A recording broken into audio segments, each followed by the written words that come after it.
രവീന്ദ്ര ജഡേജ അല്പം ആക്രമിച്ച് കളിച്ചെങ്കിൽ ഇന്ത്യക്ക് ജയം ലഭിക്കുമായിരുന്നെന്നാണ് മുൻ നായകൻ മുഹമ്മദ് അസറുദ്ദീന്റെ അഭിപ്രായം. ജഡേജയുടെ പ്രതിരോധം പാളിയെന്നാണ് വിമർശനം. സാമൂഹിക മാധ്യമങ്ങളിലും ജഡേജയെ വിമർശിക്കുന്നവർ ഏറെ. എന്നാൽ വിമർശനങ്ങളെ നേരിടാൻ ഒരു കാലത്ത് ഇന്ത്യയുടെ നെടുന്തൂണായിരുന്ന ചേതേശ്വർ പൂജാര തന്നെ രംഗത്തെത്തി. വാലറ്റം അല്പം കൂടി പിന്തുണ നൽകുമെന്ന് ജഡേജ പ്രതീക്ഷിച്ചിരിക്കാം. വിജയിപ്പിക്കാനാകുമെന്ന് കരുതിയാണ് താരം പ്രതിരോധത്തിലൂന്നി കളിച്ചതെന്ന് പൂജാര പറയുന്നു. സൗരവ് ഗാംഗുലിയും ജഡേജയുടെ ഒറ്റയാൾ പോരാട്ടത്തെ പ്രശംസിച്ചു.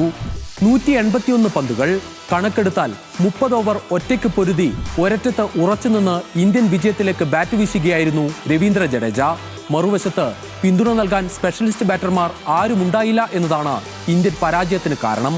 54 പന്തുകൾ നേരിട്ട് ജസ്പ്രീത് ബുംറയും 30 പന്തുകൾ ബാറ്റ് ചെയ്ത് മുഹമ്മദ് സിറാജും നൽകിയ പിന്തുണ മറ്റുള്ളവർക്ക് നൽകാനായില്ല. സിറാജിന്റെ നിർഭാഗ്യകരമായ പുറത്താകൽ സംഭവിച്ചില്ലെങ്കിൽ ലോർഡ്സിലെ ഫലം മറ്റൊന്നായേനെയെന്ന് വിശ്വസിക്കുന്നവരാണ് ഏറെയും. ആദ്യ ടെസ്റ്റിൽ ഹെഡിംഗ്ലിയിൽ കാര്യമായി സംഭാവനയില്ലെങ്കിലും കഴിഞ്ഞ 2 ടെസ്റ്റിലെ 4 ഇന്നിംഗ്സിലും അർദ്ധ സെഞ്ചുറി നേടി ടീമിന് കരുത്തായ താരമാണ് ജഡേജ. ലോർഡ്സിലെ 2ാം ഇന്നിംഗ്സിലെ ടോപ്പ് സ്കോററും ജഡേജ തന്നെ. ബാറ്റ് കൊണ്ടും പന്തുകൊണ്ടും മികവ് പുലർത്തുന്നതിനൊപ്പം ഫീൽഡിംഗിലെ ഇന്ത്യയുടെ ഏറ്റവും വലിയ പ്രതീക്ഷയും ജഡ്ഡു തന്നെയാണ്.